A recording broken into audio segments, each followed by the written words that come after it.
भ्रष्टाचार करप्शन अब इस देश की नीति बन गई है। लोग आसानी से भ्रष्टाचार करते हैं और बच जाते हैं। बहुत कम मामले प्रकाश में आते हैं।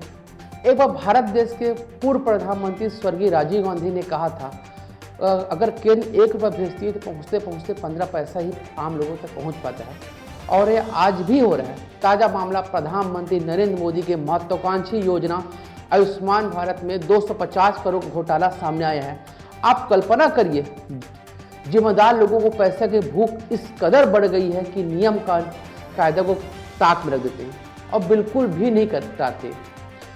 ये मामला छत्तीसगढ़ के रेलिगेयर हेल्थ इंश्योरेंस कंपनी को फायदा पहुंचाने का है। उस कंपनी को फायदा पहुंचाने के नियम और शर्तें बदल दी और 250 करोड़ का घोटाला कर डाला और किसी को कानो कान खबर भी नहीं। नियम क्या थे? उपचार में 45% से कम खर्च होने पर बाकी 250 करोड़ लौटाया जाना था। निविदा शर्त में रकम लौटाने वाले क्लाज नंबर 6 को ही हटा दिया गया।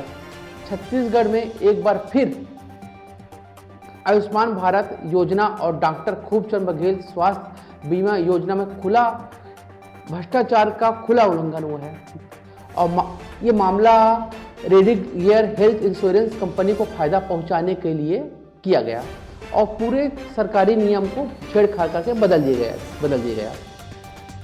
आप कल्पना करिए, भ्रष्टाचार करने वाले को थोड़ा सा डर नहीं लगता।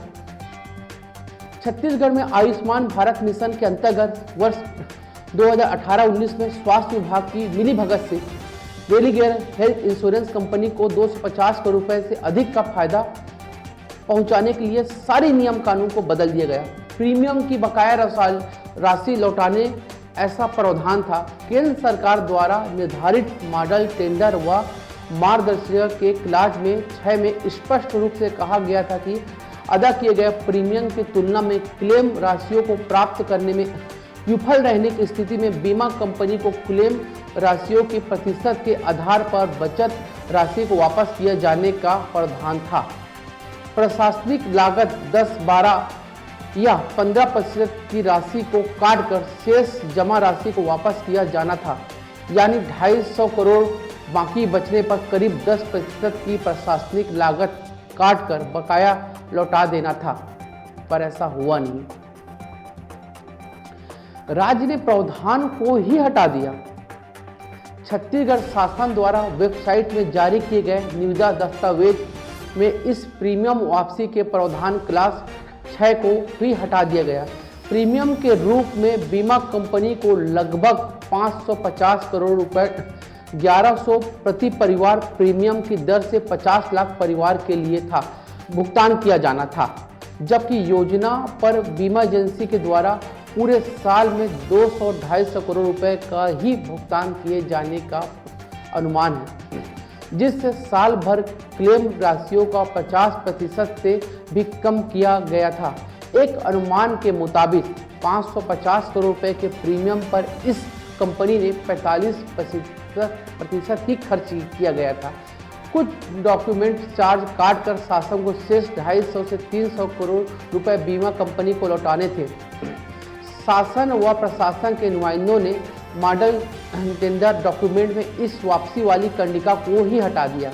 इस वजह से हेल्थ इंश्योरेंस कंपनी ने शासन को लगभग 250 करोड़ रुपए वापस नहीं लौटाया। कल्पना करिए, संशोधन से पहले प्रावधान में 50,000 रुपए से अधिक अतिरिक्त इलाज की जरूरत होने पर क्लेम का भुगतान बीमा कंपनी को किया जाना था, जिसकी प्रतिपूर्ति राज्य नोडल एजेंसी द्वारा बीमा कंपनी को की जानी थी। जबकि संशोधन के अनुसार 50,000 रुपए से ज़्यादा के इलाज की जरूरत होने पर क्लेम का प्रोसेस बीमा कंपनी के द्वारा किए जाने का था। इसके लिए संबंधित अस्पताल को भुगतान करने के लिए राज्य मॉडल एजेंसी के सामने प्रस्तुत करने की बात कही गई थी। 50,000 रुपए से अधिक के इलाज के मामलों में इलाज की संपूर्ण राशि का भुगतान राज्य नोडल एजेंसी के द्वारा किए जाने का प्रावधान नहीं था। इसे गलत तरीके से लागू कर बीमा कंपनी को फायदा पहुंचाया गया। जब हमने जिम्मेदार अधिकारी से आज खुद मैंने बात की तो उनका साफ साफ स्पष्ट कहना था कि ये मेरे आने के पहले का मामला है। दरअसल अधिकारी का ये बड़ा फेमस डायलॉग होता है कि जब भी कुछ ऐसा होता है तो बोल देते हैं कि हमारे आने से पहले, जबकि हमने अपने स्तर से पता किया तो पता चला कि उनके कार्यकाल में था। इस मामले की लगातार हम इसके तह तक पहुँचेंगे और जब तक दोषियों पर कार्रवाई नहीं होता हमारी मुहिम जारी रहेगी। तब तक के लिए धन्यवाद, नमस्कार।